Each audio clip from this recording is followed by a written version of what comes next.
이번 영상은 동아시아 문명 변수인 동해 대륙풍 대초원의 2편에 해당합니다.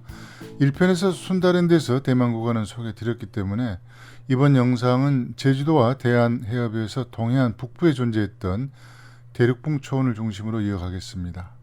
빙하기의 해안고속도로를 이용해 베트남을 거쳐 대만에 이른 인류는 긴 휴식을 취합니다. 일본은 이곳에 영구정착 대만 원주민이 됩니다. 그리고 나머지 그룹은 여정을 멈추지 않고 대만 해협 북단의 서쪽인 복주와 동쪽의 대북을 넘어 서해대평원으로 발을 내딛습니다.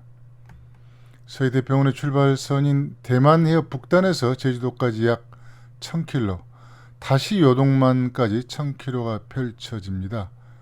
지구상에서 유일하게 존재한 끝이 보이지 않는 스텝 평원의 느낌은 분명 특별했을 겁니다. 대륙붕이 육지화된 지형인 탓에 전 구간의 고도차는 최대 125m를 넘지 않았습니다. 타이페이 북쪽으로 이어진 해안선을 따라 올라가면 아메리카 최초 원주민 출발지는 한반도 시리즈 8부에서 소개한 시인거리 계산법을 확인했듯이 한라산은 약 170km 전방부터 보였을 겁니다. 제주도는 마지막 최대 빙하기 동안 상당히 추웠습니다. 그러나 살기 좋은 곳에 속했는데요.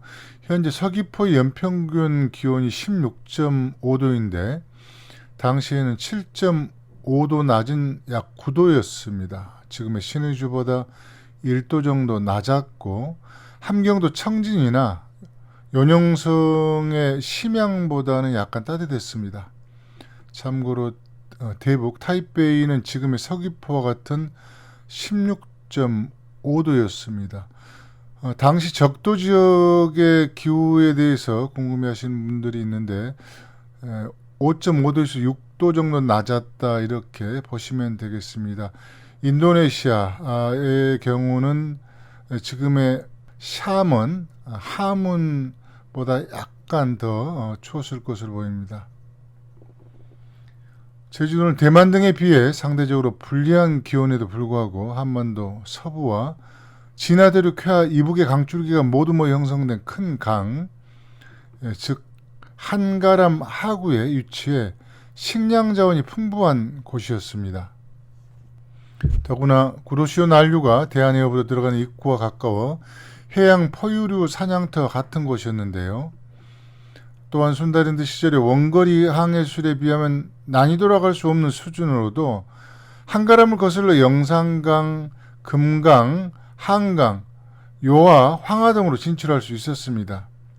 순다랜드처럼 어로와 항해술이 발전할 수밖에 없는 제주도에는 가까이 있는 일본 열도의 선사시대의 반도체에 해당하는 흑요석 산지가 많았습니다. 여기에 빙하기 가장 좋은 거주지인 용암동굴이 산지에 있었는데요. 보시는 사진은 빙하기의 동굴 주거지가 발견된 예월읍 어음리 벌레못 동굴입니다. 총연장 길이가 무려 11,748m로 단일 용암 동굴로는 현재까지 세계 최장 동굴이라고 합니다. 현재까지 140여 개의 동굴이 발견되었는데 2009년 8월 제주특별자치도 세계자연유산본부가 발표한 동굴의 고도별 분포도가 흥미롭습니다. 해발 200m 미만의 해안 저지대 70% 육박한 94개가 분포했고 200m에서 600m 중산간지대는 41개, 600m 이상 저고산지대에는 3개만 존재했습니다.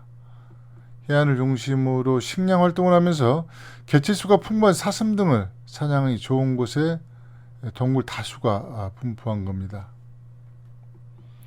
하지만 상당한 위협 요인도 있었습니다. 제주도는 호모 에렉투스보다 나이가 젊은데요. 호모 에렉투스가 아프리카를 출발한 시점이 150만 년 전입니다. 그런데 바닷속 화산이 분출해 제주도가 형성되기 시작한 시점은 약 120만 년 전에 불과합니다. 지금의 제주도 모양이 대충 갖춰진 것은 약 32만 년 전까지 진행된 제2단계 화산활동 결과인데요. 그리고 제주도의 상징인 한라산의 산세가 형세를 갖춘 것은 10만 년경까지 진행된 제3단계 화산활동의 산물입니다. 문제는 이후 2만 5천 년 전까지 지속된 제4단계 화산 분출 활동에 의해 백록담이 생겨났고 지금의 해안선이 완성되었다는 점입니다. 동북아시아의 마지막 최대 빙하기 기간이 제주도 서귀포 한원 분화구의 퇴적물 분석 기준으로 2만 4천 년 전부터 1만 8천 년 전까지입니다. 그러니까 마지막 최대 빙하기 이전에 화산 분출 활동이 격하게 진행된 시기에 제주도는 인류의 피난처, 거주지로 오는 시기에 따라 어려움도 있었을 겁니다. 또한 전편 영상의 마지막 부분의 대만과 비교 분석했듯이 제주도는 마이너스 90m보다 상승하면 서해 대천과 완전히 분리됩니다. 약 257만 년 동안의 대빙하기 중에서 육로로 접근할 수 있었던 기간은 약 6천 년 동안의 마지막 최대 빙하기가 거의 전부였습니다. 때문에 제주도는 서해 대평원 남동단 한가람의 하구, 대한해협 입구라는 특별한 위치에도 불구하고 동아시아 인류 이동사에 미친 영향은 상대적으로 적었을 것으로 보입니다. 제주도에 도착한 인류가 계속해서 이동할 수 있는 방향은 서해 대평원의 중앙부로 이동하는 루트와 해가 뜨는 대한해협 방향으로 동진하는 루트가 있습니다. 이 중 대평원 루트는 마리산 참성단은 사라진 서해 대평원의 망배단에서 소개했기 때문에 생략하고 동쪽으로 이주한 그룹 속에 집중하겠습니다. 동쪽으로 진출한 그룹의 일부는 해협을 건너 일본 열도에 정착했고 최고의 생태 환경을 갖춘 낙동강 유역의 터를 잡은 그룹이 많았을 겁니다. 순다랜드 해역 시절부터 어로 활동을 했고 특히 참치나 상어잡이를 했던 그룹에게는 운하와 같은 좁은 대한해협으로 초대형 고래가 지나가는 장면은 꿈만 같았을 겁니다. 이런 정황을 입증할 유물이 대한해협의 동쪽 끝에 있는 부산 영도 동삼동 폐총에서 발굴됩니다. BC 6천년 무렵부터 조성된 폐총인데 기별 전체 문화층에서 고래뼈가 다량으로 출토됩니다. 이어서 고래 사냥의 거의 모든 것이 기록된 BC 5천년부터 새기기 시작한 세계에서 가장 오래된 방구대 암각화가 1971년도에 발견됩니다. 다른 동물은 차치하고 고래 그림만 62점이 그려져 있습니다. 고래 사냥하는 방법, 심지어 잡은 고래를 14개 부위로 해체하는 상세한 장면이 있어 전문적으로 고래 사냥을 전승해온 집단임을 알 수 있습니다. 인류 문화사 측면에서 더 충격적인 것은 무려 17명까지 승선한 뱃머리와 고물이 반달처럼 올라간 고래잡이용 대형 카누가 등장한다는 점입니다. 여기서 멀지 않은 창녕군 비봉리에서 세계에서 가장 오래된 통나무배가 발견됩니다. BC 6천년경인데요. 이 두 가지 사실을 연결하면 통나무배의 제작 연대와 별도로 고래사냥 용도의 대형배를 제작한 특수기술이 발전했다는 것을 추론할 수 있습니다. 빙하기, 동해 유빙 형성과 바람에 의한 이동, 그리고 난류, 한류의 흐름에 따른 고래의 계절별 이동 루트 등 여러 복합 변수의 영향을 전제로 인류 최초의 가죽 카약 제작이 시원지는 대한해협 동단일 가능성이 큽니다. 15명 이상이 승선할 수 있는 대형 통나무배 제작계는 많은 시간이 소요됩니다. 또한 지금의 캐나다 서부 온대 우림처럼 최소 크기가 높이 50m, 폭 2m 이상 자라는 목재가 공급돼야 합니다. 하지만 동북아시아에서는 홀로세 특정 기간의 규슈 지역을 제외하면 거목이 자라기 어렵습니다. 이런데도 17인승 고래잡이 배가 존재했다는 것은 알유산 열도의 우미약처럼 가죽으로 제작한 배가 아니면 설명하기 어려워 보입니다. 다만 앞서 언급한 기후, 해풍, 해류, 유빙, 고래 이동 루트 등의 변수에 의해 북위 40도 전후의 동해 지역이 될 수도 있다고 봅니다. 일찍이 고래잡이 사냥이 발굴되었다고 확정할 수 있는 결정적인 유물은 세월이 흘러 2009년에야 발굴됩니다. 울산 신항만부두 연결도로 부지의 황성동 유적에서 발견된 작살 촉이 박힌 4점의 고려뼈와 좌초된 고래에서는 얻을 수 없다는 6점의 흑등고래와 대왕고래 귓뼈가 그 주인공인데요. 방구대 암각화에 새겨진 도상이 고고학적으로 검증된 겁니다. 또한 동삼동 패총에서 발견된 깊은 잠수 활동으로만 채취 가능한 큰 굴 껍데기나 대한해 북단인 욕지도, 상로대, 가덕도, 수가리, 저도 그리고 북한의 서포항 유적 등등에서 다량의 고래뼈와 대형 착살이 함께 발굴되었습니다. 대한해협을 건너 닿을 수 있는 규슈 흑요석이 남해안 전역에서 발견된 점도 항해 역량, 상고대인들의 무역활동 범위와 네트워크를 가늠할 수 있는 요소로 보입니다. 육지로 연결된 거제도와 낙동강 하구 지역을 중심으로 울산 태화강 하구의 장생포 앞바다까지는 날위의 직접적인 영향으로 따뜻하면서도 다양한 어패류와 연어까지 회귀하는 생태 환경인데요. 서해 대초원의 사실상 남동쪽 끝이어서 시베리아와 만주에서 더 따뜻한 곳을 찾아 남하한 사람들이 더불어 이동할 수 있는 종착점입니다. 또한 동해안 대륙풍 회랑을 따라 외만주와 연해주에서부터 내려오더라도 남단에 속합니다. 한마디로 많은 사람이 몰릴 수밖에 없는 환경이어서 대만에서 동북진한 인류가 모두 정착하지는 못했을 겁니다. 이 때문에 사이반, 타이반 이곳을 떠나 대한해협을 건너 일본 열도로 들어가거나 아니면 동해안 대륙풍을 따라 계속 북진했을 겁니다. 서해와 다르게 대륙풍이 거의 형성되지 않은 동해 루트는 좁은 해안을 따라 북상하면 곧바로 연해주로 들어가는 관문인 블라디보스토크에 이릅니다.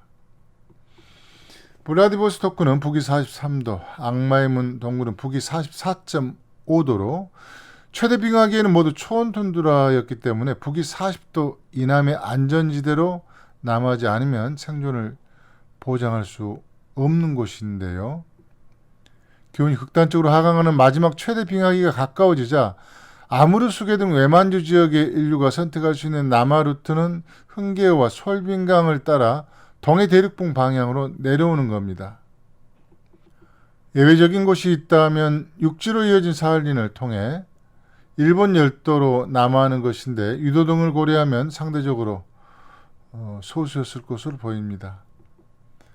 이때 남한 대열에는 인류만이 아니고 중대형 동물들도 함께 이동했는데 제주도까지 펼쳐진 대초는 동물들에게 낙원 같은 피난처였습니다. 특히 북위 40도 이북에 분포한 동해안 지역의 대륙분과 사할린 홋카이도의 초원 툰드라 지대는 매머드나 털콧불소 등 대형 초식동물이 서식하기 좋은 환경이었을 것으로 추정됩니다.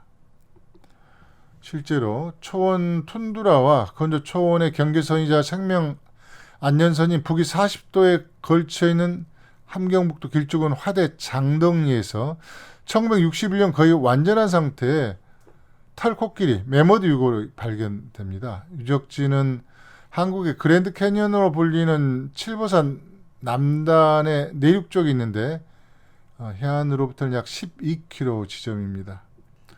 털코끼리가 발견된 지점에서 두만강 하구 방향으로 100km 정도 올라가면 청진시인데요. 한반도 5배가 넘는 서해 대평원의 면적에 비할 바는 아니지만 상당한 규모의 대륙풍 평원이 이곳부터 북쪽으로 펼쳐졌습니다. 야생동물에 낙원하면 대부분 탄자니아의 세렝게티 국립공원을 떠올릴 텐데요. 보호구역의 면적이 대충이라도 어느 정도인지 알고 있는 분은 드물 겁니다.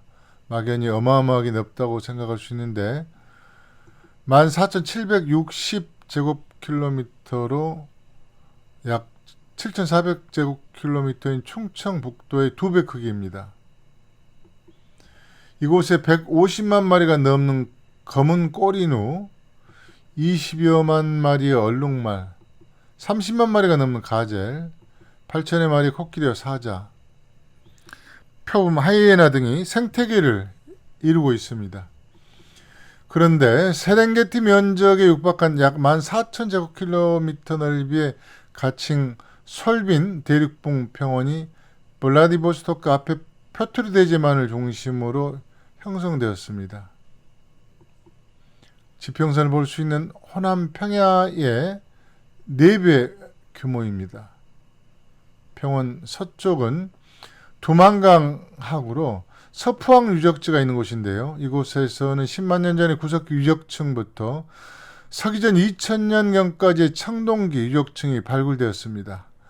마지막 최대 빙하기 이전부터 인류가 지속해서 정착해 살았던 곳임을 확인해주는 유물들이 많이 출토되었는데요.